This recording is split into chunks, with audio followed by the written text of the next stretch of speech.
What up, Screen Fiends? I'm GB, and you're tuned in to Headz TV, where we like to discuss all the wonderful things appearing on your movie and your TV screens.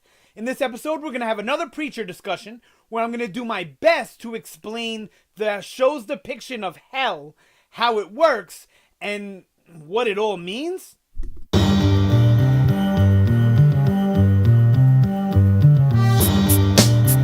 Alright, so Preacher. I'm so sad that it's off the air, but it gives us time to talk about things that other than just episode to episode, so that's always a good thing. And it's always fun to speculate and try and figure out what's going to happen next season, next episode, whatever it is. And dissecting what you've already seen, of course, which was what I'm trying to do in this video. All right, so Preacher's depiction of hell. Now, in the comics, there isn't much of a depiction. There's a little bit of hell. It's not with Eugene. He, spoiler alert, whatever. It's all Saint of Killer stuff, and there's not a lot of it. But even the little bit that we get in the comics is totally different than what we've been presented in the show. So I'm not even going to really talk about the comics in this video, because everything here that I got, to base this on is really all stuff from the show, and rewatching episodes and trying to pick it apart or whatever. All right, so now we only see this prison part unless when Eugene and Hitler escape all that like forest that's around, unless that's still part of hell too. That wasn't clear to me if like that was like purgatory or if that's hell. I'm not really well versed in all of the religious aspects to it. So for right now, I'm gonna say that the only parts of hell we've really seen is the prison. And if you look outside like the warden's window, it looks like outer space out there or whatever. So it's really like interdimensional and all that, which is really cool. Now, and if we remember early on, the warden actually states that there's an overcrowding in the prison. So there's obviously more people coming to hell, than it used to or whatever. Now, that could be because God is gone and the souls maybe can't go to heaven now. Or it's more likely because more people are sinning. More people are committing the things that are considered mortal sins, I guess, that would send you to hell, right? So that's all interesting, all good stuff for the show. I love the addition of this storyline, and the way that they added it through the character of Eugene makes it much more interesting, because even though his storyline in the comic is interesting, this to me is far more interesting and adds to the mythology as well as to the character, because he doesn't go to hell in the comics. Spoiler alert, like I said, he stays on Earth and he's a part of the books, but this is not his storyline. Okay, so like we have this warden, the superintendent, I think they call her. She's in charge. I love that actress, by the way. She's in a whole bunch of stuff, usually in comedies. And she's really creepy at times because her voice gets like deep, like demonic here and there, So that's really cool. Now, she's, no nonsense type of lady. You see that. She's the one that tells us about the overcrowding and, tells Eugene it's hell, act accordingly. Now, I think when she said that to him, she knew that he didn't belong there. And she doesn't care. Hell is hell, right? They want to get all the souls they can. So I think she knew, and she kept him anyway, even though he wasn't supposed to be there, which is really messed up if you think about it. So, all right, yeah, that's really cool. I don't really have much to say about the warden. We don't know much about her other than, at the end when she deads the ferryman, which was awesome. I'll talk about that a little bit more later. She's saying how basically it's like anarchy now. There's no more rules. God's not around. So your boundaries, they don't mean nothing to me. And that's pretty gangster. Like, she's a gangster character. And I would imagine, because of her comment with Jesse about, being in league with the Grail of some sort, that she's going to become a bigger character going forward. Okay. So, now the prisoners. The only prisoners we see we see quite a bit of prisoners, but we only see Eugene's cell block, right? We know the Saint of Killers is down there, and we saw his hell and everything, and I'll talk about that, in a second. But the prisoners that we see Eugene, of course, and Hitler, and we actually get to see their hells, which I will also talk about in a second. And then, there's various other people. There's like the bully frat guy, he's probably in there for some sort of rape. I mean, that's what I got. He just had a rapey vibe to him, Then there's like that secretary lady from like the 50s or something. And I think we heard her hell when Eugene and Hitler were crawling through the tunnels. And we don't get to see anybody else's hell. There's a caveman in there. We have no idea why any of these other people are in there. All we could do is speculate by the type of people they are. There's a samurai, whatever. But, why even speculate? They're throwaway characters. They're there basically just for atmosphere so that we could fill out hell, right? Okay, so now when they go in their cell, I guess they're allowed out. It's like yard time, right? When they're allowed all out in the same common space. But then, I guess at night or certain times of the day or whatever, they go into their own private cell, which is their own personal hell. And I find it interesting that they're not interesting. I mean, it's kind of expected, I guess, but it's still interesting, right? That their own personal hell is whatever the worst day of their life was, right? Like, if I'm right, and the hell that we hear when they're traveling through the vents is that lady, right? So her personal hell is catching her husband cheating, probably multiple times, whatever. And, he says what he says, real dickhead shit. And then she kills him. So, and that's what sends her to hell. So that would be definitely like the worst day of her life, right? And then we know Eugene's worst day is what happened with the girl. I forgot her name now. I had it too up here. I should have wrote it down. But the girl, when she basically kills herself, and then Eugene tries to kill himself but fails, right? And the reason why the girl kills herself is because she was depressed. She was going to kill herself anyway. Eugene talked her out and then went too far and tried to kiss her, which I guess made her feel like Eugene wasn't doing it to be her friend because he cared. He was talking her out of it and all that because, he loved her and wanted to be with her, whatever. So she killed herself. And then Eugene tried to do the same thing, right? So worst day of his life, right? He doesn't belong in hell for that, we think, anyway, right? I mean, the ferryman says he doesn't belong in hell. He seems like a good guy, so I'm sure, just like me, you all feel like he doesn't belong in hell.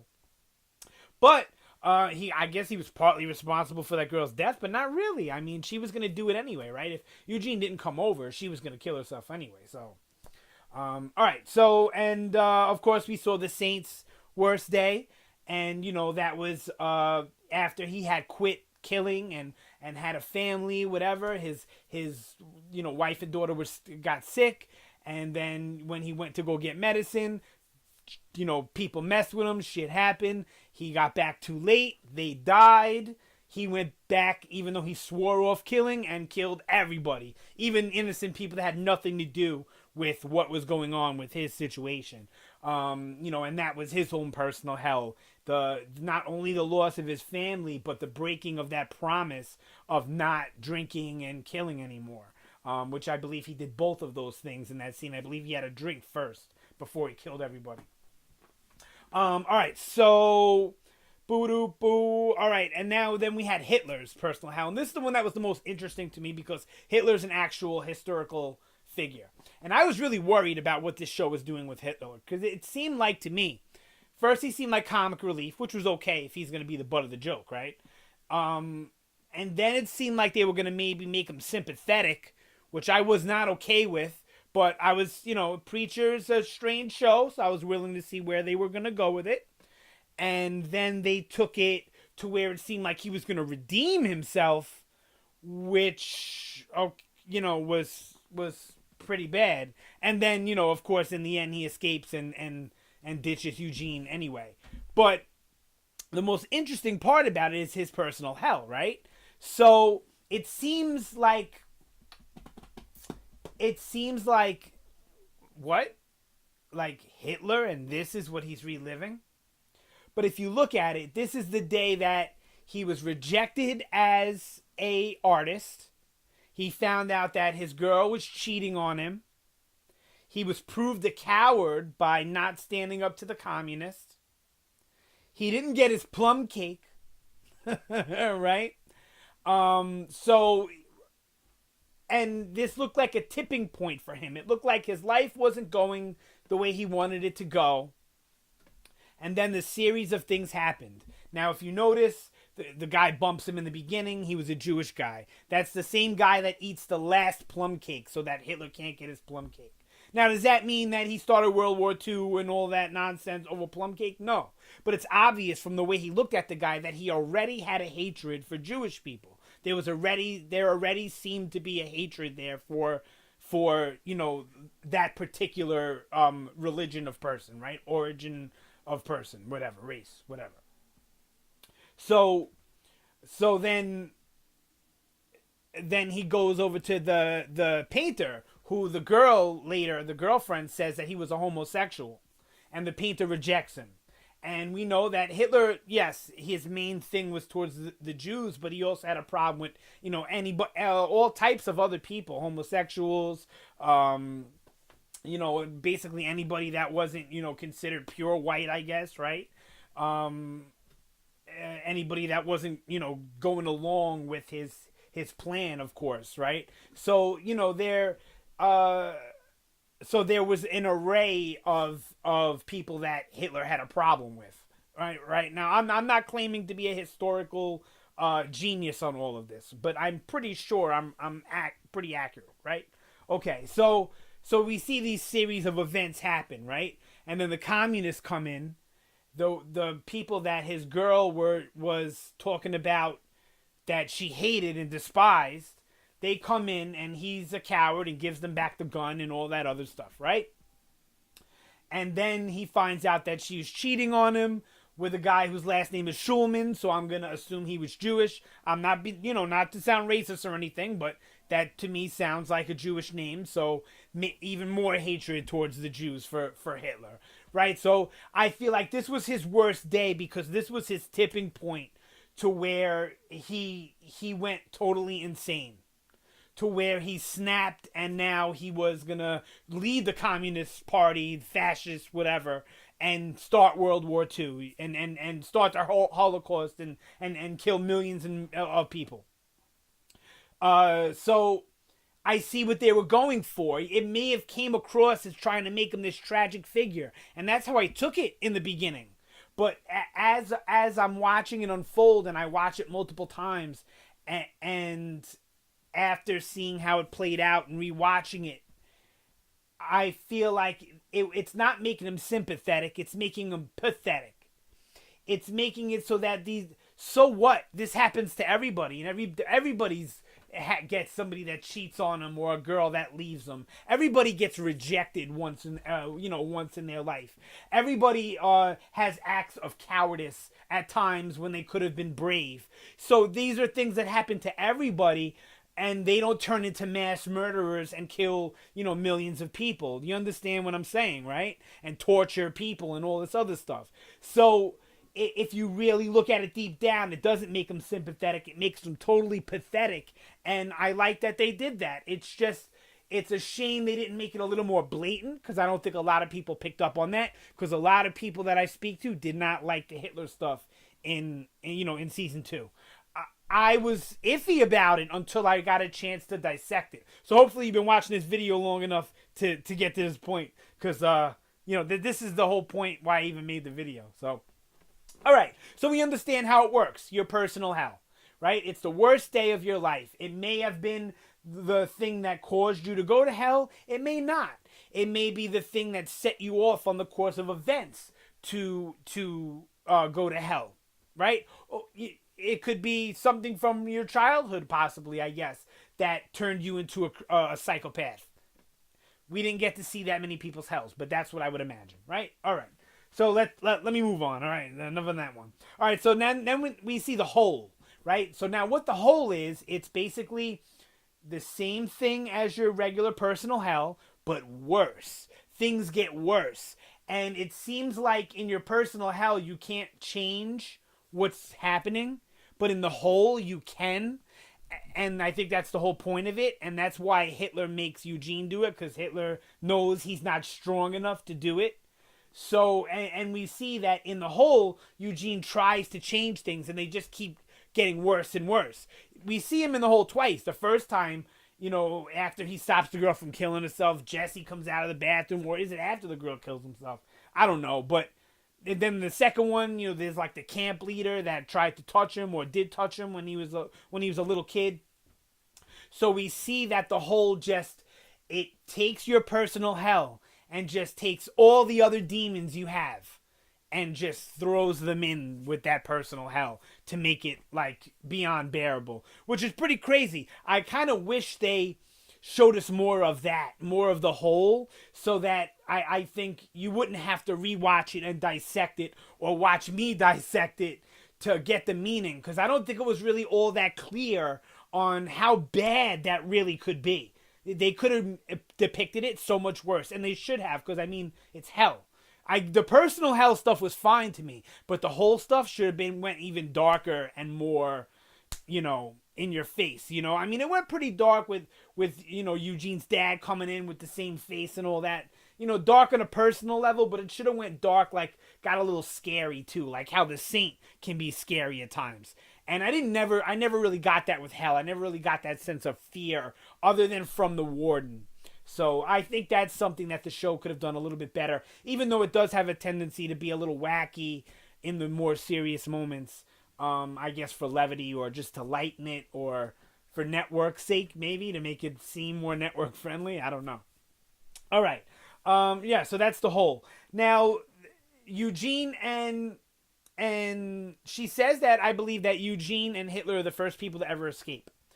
Now, the Saint kind of escapes too. The angels let him out, but I guess that's not considered escaping, because I would imagine, the angels are like the agents of God, so they're probably allowed free reign of all realms to do whatever they please, and nobody can stop them. That's what I would imagine. I wish they depicted that a little bit, so it was a little clearer to us, but that's what I take of it. And that's why she considers Eugene and Hitler such a threat, because they're the first ones to ever escape. And then when, now I don't know what Hitler's plan was here. I said this in my review of the episode. I still, even rewatching it, I don't get what he was going to do. Because he says that the ferryman, the dude in the cloak, is only going to let you on if, you don't belong there. And that's why he's so quick to let Eugene on. So Hitler belonged there. The ferryman wasn't going to let him on. So, Hitler didn't have any weapons or anything, and I doubt he thought he was powerful enough or had enough courage, because he has no courage. That was the whole point of his personal hell, to show you that he's weak and has no courage. So, I don't know what his plan was, what he was going to do, or if he just knew the warden was going to be right behind them and figured I'll wait in the bushes, wait to see what the warden does, and then see, if I can sneak on. I don't really know. Or if he was just planning on wandering purgatory or the outer skirts of hell, whatever that forest area was that where they came out of the sewer. So, I don't know, but I hope that I know we'll probably never find out what his plan was, but I hope that somehow, like maybe through dialogue or something, we get a little bit more insight into what he thought was going to happen, or what he was going to do if the ferryman just let Eugene on and the warden didn't show up and kill the ferryman. So, and I think it's really interesting now that God's gone. It's anarchy, it's chaos.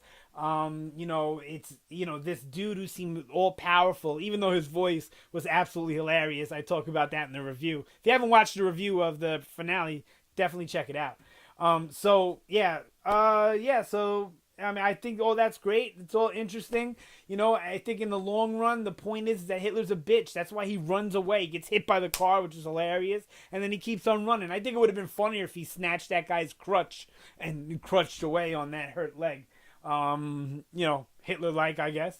It's going to be interesting to see where they're going to go, or if they're going to go anywhere with that, or if he's just going to get caught, or if they're going to have some sort of storyline. But I definitely don't think they're going to try and redeem him or anything now. After dissecting it, rewatching it, and really, really pondering it, I feel like the point of it is to show you that he's a coward. There's no redeeming this guy. He will never be good. He wasn't helping Eugene to help Eugene. He was trying to get out somehow. So, via Eugene. How that was going to be, who knows? Like I said, I hope we eventually find out. All right, I've taken enough of your time. My last couple of videos have been pretty long. Sorry about that. They've been about bulky things that I feel like, take some time to explain. So, sound off down below. Let me know what you think about this video, what you think about the depiction of hell on Preacher, or if you want to talk about Preacher in general, whatever. Hit me up down there. Any suggestions how I can make the videos better or get more subscribers or more people to watch? I'm open to all suggestions. Help me out if you watch my videos. All right, thanks a lot. Always appreciate it. You guys have a fantastic day, and I will see you next time.